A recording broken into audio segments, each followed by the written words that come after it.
कहे दस कंधर जी भुजा उठाई जियता जिंदगी रम के लंका नायव देव जियता जिंदगी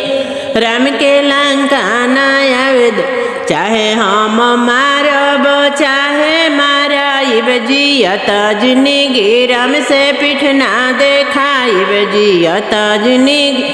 रम से पीठ ना देखाइब राम हाथे माराइब परम पद पाइब जियता जिंदगी हम सीता न लवटाइब जियता जिंदगी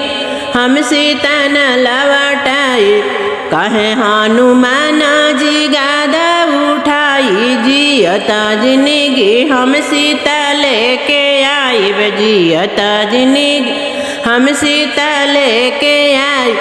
अक्षय के मारब बगिया उजारब जियता जिंदगी हम सीता लेके आइब जियता जिंदगी